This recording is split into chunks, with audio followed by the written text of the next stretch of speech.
Lox is an amazing source of meat for delicious food, a decent mount, a strong ally, and much more. However, all of that requires you to tame and use it efficiently. In this guide, I'll show you how to achieve that. This is Aiming for Gaming, and today we're aiming for Lox Taming.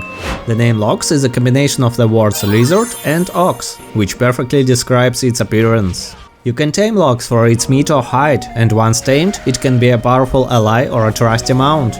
There are 4 techniques you can use for taming: the pit, the stone walls, the natural walls, and taming them out in the open plains. The first is the pit, where you need to dig a deep hole to trap the Lox and then harpoon it inside. Another way to tame Lox is through natural walls. You can create these walls by raising the ground using a hoe, then making an entrance and quickly closing it, or creating a natural ladder with a hoe and harpooning the Lox inside. The stone wall method is the most challenging. You need to build a stone cage to trap the Lox, lure it inside, close the cage and hide until it becomes pacified. Repair the walls if needed.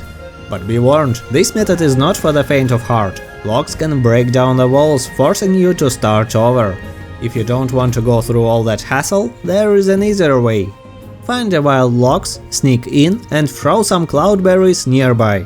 After a while, the Lox will begin to eat them, and the taming process will start. No matter which method you choose, remember to feed the Lox with at least 3 cloudberries, barley or flax. Cloudberries are the easiest to find, as they grow almost everywhere in the plains. After a successful meal, the Lox will stay fed for 10 minutes. The taming process takes a total of 30 minutes or 600 ticks. Ticks are yellow hearts that pop up every 3 seconds. The only problem with the plains method is that you must stay within 64 meters of the Lox during the entire taming process. In other words, be careful not to wander too far during the taming process, as it will come to a halt until you return to the Lox presence. Are you up for the challenge? If not, you can always choose one of the first 3 methods. Build a farm nearby and tame the Lox in the background while doing other things. You can check the taming process by sneaking up to the Lox and pointing at it. Once the 30 minutes are up, the Lox becomes tamed. Now that you have your Lox tamed, you can try your hand at breeding.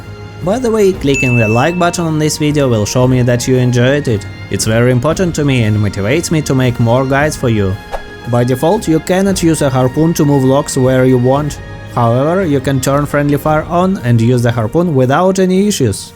Next, you can build some walls and put 2 Lox inside. Lox are usually targeted by enemies such as Death Squitter and can cause some damage to your walls while fighting back, so think about how to defend them. Once you have 2 Lox within 8 meters of each other, well fed, not under a roof, and with no more than 4 other Lox within 20 meters, they can breed. I'm not sure which one is male or female, so let's just call them Lox M and Lox F. Breeding process starts with pregnancy, which will last for a minimum of 2 minutes, after which the birth of the baby Lox is a random chance. Once born, the baby Lox will take 1 hour and 40 minutes to mature into an adult. So, who is our lucky mother? Oh. If you want to ride your Lox, you'll need to craft a Lox saddle using a workbench. Once you have the saddle, place it on your quick bar, point at the Lox and use the quick action button. It's that easy. Lox is much faster than you or your enemies when sprinting, so use it to your advantage. While you're riding, you can't attack, but the Lox can punch your enemies during its sprint. Don't be fooled by its massive size. Even when unmounted, Lox is a force to be reckoned with, making it a great ally. Plus, it's the perfect solution when you're bogged down by heavy items. Lox isn't affected by the overweight debuff, so you can transport all your non-teleportable items with ease. And yes, it can even swim for short distances, but be warned, it'll consume some of its stamina, just like your Viking. If you're planning to take your Lox to another island, the Viking longship is your best bet. Simply build temporary ladders and floors to get your Lox on the board and you're good to go. But let's talk about the real profit from Lox, the meat and hides. Hides are used to craft a cozy Lox rack, which will definitely please Willjum if he plays Valheim. Or a stylish Lox cape that'll make you the envy of all your friends. And the meat? Oh, it's versatile. Cook it directly on an iron cooking station, or take it up a notch by crafting an unbaked Lox pie, or uncooked meat platter in your cauldron and then baking it all in a stone oven. The cooked meat is just okay. The Lox meat pie falls a bit short compared to serpent stew, although you won't have to go hunting for serpents.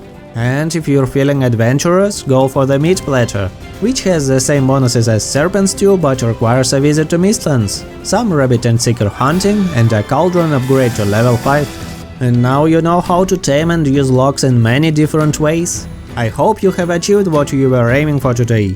If you want more guides, just check out my channel, it's that easy. Thank you all for watching and see you later!